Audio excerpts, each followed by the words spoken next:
Hi viewers, నేను మీ doctor Srinath. ఈ రోజు మనం మాట్లాడుకునేటువంటి అంశంలో గ్యాస్ట్రిక్ లక్షణాల గురించి తెలుసుకుందాం. వాటిని ఏ విధంగా తగ్గించుకోవాలో తెలుసుకుందాం. సాధారణంగా మనం వింటూ ఉంటాం గ్యాస్ట్రిక్ లక్షణంతో బాధపడితే దీన్ని GERD, గర్డ్ అనేటువంటి లక్షణంగా చెప్పుకుంటాం. దీన్ని గ్యాస్ట్రో ఇసోఫేజియల్ రిఫ్లక్స్ డిసార్డర్గా చెప్తాం. మనం తీసుకునేటువంటి ఆహారం ఏదైనప్పటికీ అది జీర్ణం కావడానికి శరీరం లోపల కొన్ని రకాల ఆమ్లాలు ఉత్పత్తి అవుతూ ఉంటాయి. ముఖ్యంగా ఈ కడుపులో ఉత్పత్తి అయ్యేటువంటి ఈ ఆమ్లాలు లైక్ హైడ్రోక్లోరిక్ యాసిడ్ ఇలాంటి కొన్ని పొడి అంటే ఎంజైమ్స్ తో కూడి ఈ ఆమ్లాలు ఉత్పత్తి కలుగుతుంది. పెప్సిన్, రెనిన్, రెక్సిన్ లాంటి ఎంజైమ్స్ తో కూడి ఈ హైడ్రోక్లోరిక్ ఆమ్లం అనేది ఉత్పత్తి అవుతుంది. తీసుకున్నటువంటి ఆహారం అనేది కంప్లీట్ గా రెగ్యులర్ గా కడుపులో ఇంటేక్ అయినప్పటికీ కూడా అది న్యూట్రలైజ్ అయ్యేందుకు మనకి ఇది హెల్ప్ అవుతూ ఉంటుంది. అయితే ఈ ఈ లక్షణం అనేది మనకు తీవ్రంగా ఎలా తెలుస్తుంది అంటే కడుపు ఉబ్బరంగా అనిపించడం, పొట్ట బరువుగా అనిపించడం, ఎక్కువగా గ్యాస్ ప్రొడక్షన్ అనిపించడం, కింద నుంచి గ్యాస్ ఎక్కువగా పోవడం, పై నుంచి టేబుల్ ఎక్కువగా రావడం, ఇలాంటి లక్షణాలు గ్యాస్ట్రిక్ లక్షణాలు కనపడతాయి, GERD కనపడతాయి. అలాగే తీసుకునేటువంటి ఆహారంలో మసాలా, కారం పదార్థాలు, పచ్చళ్ళు అధికంగా తీసుకునే వ్యక్తులకు ఇది చాలా కామన్ గా కనిపిస్తుంది. ఈ గ్యాస్ట్రిక్ లక్షణాన్ని అశ్రద్ధ చేస్తే కడుపు లోపలి పొరలు పాడవుతాయి. దాంతో కడుపు లోపలి పొరలు పాడవడం మూలంగా చిన్నపాటి పర్ఫరేషన్స్ ఏర్పడతాయి. అంటే కడుపు లోపల రంధ్రాలు ఏర్పడతాయి. వాటి నుంచి ఇంటర్నల్ గా బ్లీడింగ్ అయ్యే అవకాశం ఉంటుంది.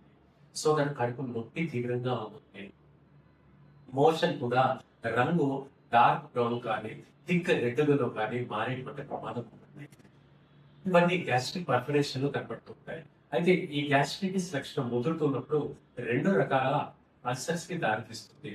ఒకటి గ్యాస్ట్రిక్ అల్సర్ అంటాము, రెండవది డియోడినల్ అల్సర్ అంటాము.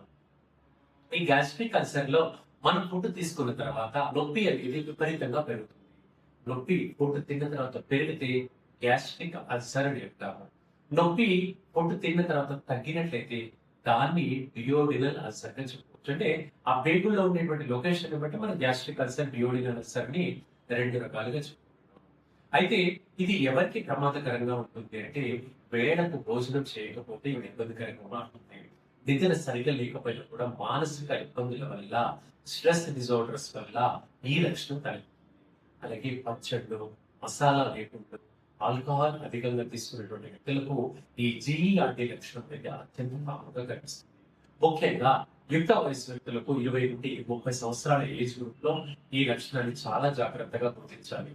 అయితే ఒక్కొక్కరికి ఒక్కోలాగా ఉంటుంది ఈ లక్షణం అనేది. కొందరికి కొన్ని ఫుడ్ ఐటమ్స్ తిన్నప్పుడు ఇబ్బంది కలుగుతుంది, కొందరికి కొన్ని ఐటమ్స్ తో ఇబ్బంది కలుగుతుంది. సో ఎవరికి ఏ ఇబ్బంది అనేది వ్యక్తిగతంగా గుర్తించాల్సిన అవసరం ఉంది. కొన్ని పాయింట్స్ మనం చెప్పుకుంటాం. అంటే ఏది తీసుకోకూడదు అని కొన్ని మనకు తెలుసు. ముఖ్యంగా సిట్రస్ ఫ్రూట్స్ అండి, లెమన్, ఆరెంజెస్, మోసంబి వీటికి దూరంగా ఉండాలి.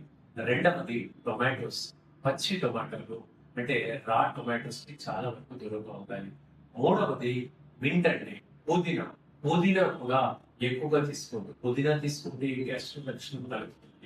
ఈ మింట్ లో ఉండేటువంటి ఆల్కలైడ్ ఏంటంటే అది లోవర్ ఇసోఫేజియస్ స్ఫింక్టర్ రిలాక్స్ అయ్యేలాగా చేస్తుంది. అంటే కడుపు లోపలి భాగంలో ఉండేటువంటి స్టొమక్ లో ఆ స్ఫింక్టర్ అని ఉంటుంది. అంటే వచ్చిన కండరం, ఆ కండరం అంటే మొదలుగా చేస్తుంది. తద్వారా తీసుకున్నటువంటి ఆహారం అంతా కూడా పైకి ఎగదన్నుకొని వస్తుంది.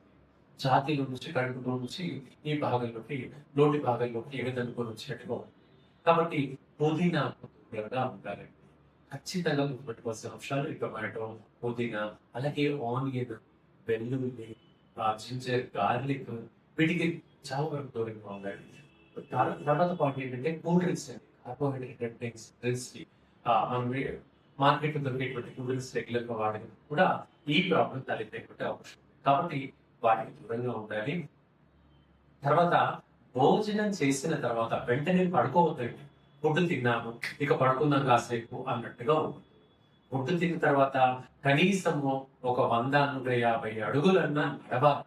అంటే ఒక 10-15 నిమిషాలన్నా మినిమం గ్యాప్ ఇవ్వాలి తిన్న తర్వాత. అలాగే తిన్న తర్వాత వెంటనే పడుకుంటే కూడా స్ఫింక్టర్ అనేది వదులుగా మారుతుంది. స్ఫింక్టర్ అంటే ఇప్పుడు మనం చెప్పుకున్న స్టొమక్ పై భాగం నుండి ఒక కండరం ఉంది. అది వదులుగా మారినప్పుడు మనకు ఈ కడుపులోని ఆమ్లాలతో కూడినటువంటి ఆహారం అంతా పైకి ఎగదనుకొని వస్తుంది. మనకు గ్యాస్ట్రిక్ లక్షణం చాలా తీవ్రంగా మారుతుంది. కాబట్టి వీటికి దూరంగా ఉండాలి. అలాగే సాయంత్రం తర్వాత అంటే పడుకోవడానికి ఇలా డిన్నర్ కి ముందుగా ఒక 3-4 గంటలు ముందుగా టీ కాఫీల వాడకం మాత్రం వద్దండి. టీ కాఫీలు అధికంగా తీసుకునేటువంటి వ్యక్తులకు కూడా ఈ జీఈఆర్డీ లక్షణం అనేది పదే పదే కనపడుతుంది. అలాగే నిలువ పచ్చళ్ళు, నిలువ పచ్చళ్ళకు కూడా దూరంగా ఉండాలి. నిలువ పచ్చళ్ళు రెగ్యులర్ గా తీసుకుంటే ఈ ప్రాబ్లం ఎప్పటికీ తగ్గదు. కాబట్టి జాగ్రత్త ఉండాలి. లాస్ట్ కీ పాయింట్ అండి, శారీరక శ్రమ ఉండాలి. ప్రతిరోజు కొంతైనా నడక కానీ ఏదో ఒక ఫిజికల్ యాక్టివిటీ ఖచ్చితంగా ఉండేలా చూస్తాం. ఫిజికల్ యాక్టివిటీ లేని వ్యక్తుల్లో కూడా మనం జీఈఆర్డీ లక్షణంగా గమనిస్తూ ఉంటాం. అలాగే ఎక్కువగా మందులు వాడుతుంటారు. బీపీ కని, షుగర్ కని, థైరాయిడ్ కని మందులు ఎక్కువగా వాడుతున్నాం. అప్పుడు డాక్టర్ గారు గ్యాస్ట్రిక్ మాత్ర ఇస్తారు. ఆ మాత్రను చాలా మంది స్కిప్ చేసేస్తూ ఉంటారు. ఇలా స్కిప్ చేయడం మూలంగా కూడా గ్యాస్ట్రిక్ లక్షణం అనేది ఒంటిగా ఇబ్బందికరంగా తీవ్రంగా అయ్యే ప్రమాదం కనిపిస్తుంది. కాబట్టి ఇప్పుడు మనం చెప్పుకున్నటువంటి జాగ్రత్తలన్నీ కొంచెం పాటించండి. ఈ గ్యాస్ట్రిక్ లక్షణం వచ్చి శాశ్వతంగా మనం నివారణ మార్గాలు చేసుకోవచ్చు. మన దగ్గర ఆధునిక వైద్యంలో హోమియోపతిలో కూడా దీనికి చాలా చక్కటి పరిష్కారం ఉంటుంది. మీరు ఎవరికైనా దీని రిలేటెడ్ ఏమైనా డౌట్స్ అనిపిస్తే కింద కామెంట్ సెక్షన్ లో కామెంట్ చేయండి. మన వీడియో నలుగురికి షేర్ చేయండి. ఈ watching our videos. Thank you.